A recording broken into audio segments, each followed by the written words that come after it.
السلام علیکم۔ آج ہم بات کریں گے ایران، امریکہ اور اسرائیل کی جنگ کے بارے میں۔ امریکہ اور اسرائیل کے حملوں کے بعد ایران خلیجی ممالک میں موجود امریکی اڈوں کو اور تنصیبات پر مسلسل حملے کر رہا ہے۔ وہ تیل کی تنصیبات کو بھی نشانہ بنا رہا ہے۔ اب خبریں آ رہی ہیں کہ روس اور چین اس جنگ میں ایران کی مدد کر رہے ہیں۔ وہ ایران کو ٹیکنالوجی اور خفیہ معلومات فراہم کر رہے ہیں۔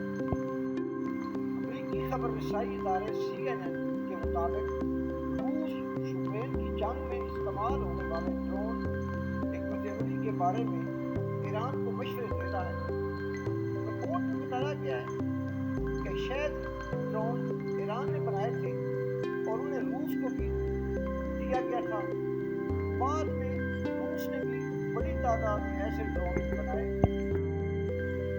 یہ ڈرون خلیجی ممالک کی دفاعی نظام کو دھوکہ دینے میں کافی کامیاب رہے۔ پہلے روس اور ایران کے درمیان صرف عام معلومات کا تبادلہ ہوتا تھا، لیکن اب روس ایران کو جنگی حکمت عملی بھی بتا رہا ہے۔ ایک مغربی اہلکار نے بتایا ہے کہ اب بغیر پائلٹ والے ڈرون سے حملہ کرنے والے کے طریقے بھی ایران کو سکھائے جا رہے ہیں۔ روس نے یوکرین میں ڈرونز کو جتھوں کی شکل میں استعمال کیا۔ یہ ڈرون ایک ساتھ پرواز کرتے ہیں اور فضائی دفاع سے بچنے کے لیے بار بار راستے ڈھونڈتے ہیں۔ یوکرین کے صدر نے بھی کہا ہے کہ روس ایران کو ڈرون فراہم کر رہا ہے۔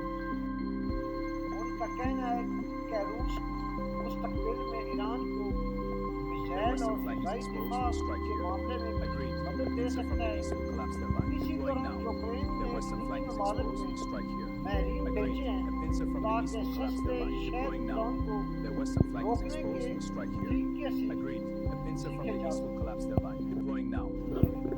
یوکرین نے ایسے چھوٹے ڈرون کی تجارت کی ہے جو دشمن ڈرون کو تباہ کر سکتے ہیں۔ ان کی قیمت تقریباً $50,000 ہے۔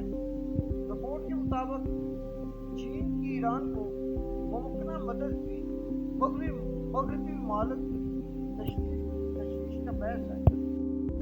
ایک سوال یہ بھی اٹھ رہا ہے کیا ایران چین کے سیٹلائٹ نیویگیشن سسٹم کو استعمال کر رہا ہے۔ خبر رسائی ادارے کے مطابق ماہرین کا خیال ہے کہ چین ایران کو اپنے سیٹلائٹ نظام تک رسائی دے سکتا ہے۔ اگر ایسا ہے تو ایران اس نظام کی مدد سے اسرائیل اور مشرق وسطیٰ میں امریکی اڈوں کو زیادہ درستی سے نشانہ بنا سکتا ہے۔ ماہرین کے مطابق حالیہ جنگ کے بعد ایرانی میزائل پہلے کے مطابق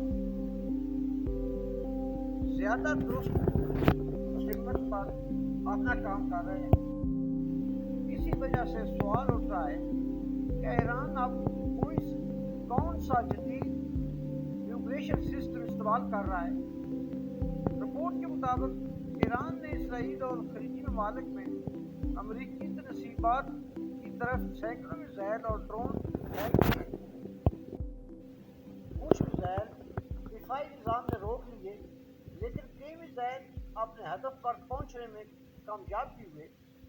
امریکہ کے پاس اپنا سیٹلائٹ نظام ایک ہے،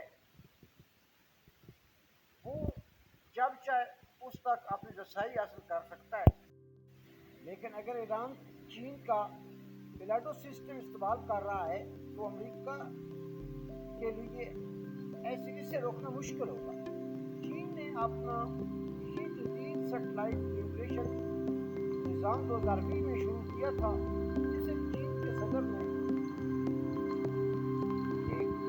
خود لانچ کیا تھا۔ چین کے اس نظام میں دوسرے نظاموں کے مقابلے میں زیادہ سیٹلائٹ موجود ہیں، جس سے اس کی درستی بہت زیادہ ہے۔ ماہرین کا خیال ہے اگر ایران واقعی اس ٹیکنالوجی کو استعمال کر رہا ہے تو یہ جنگ کے میدان میں ایک بڑی تبدیلی سابق ہو سکتی ہے۔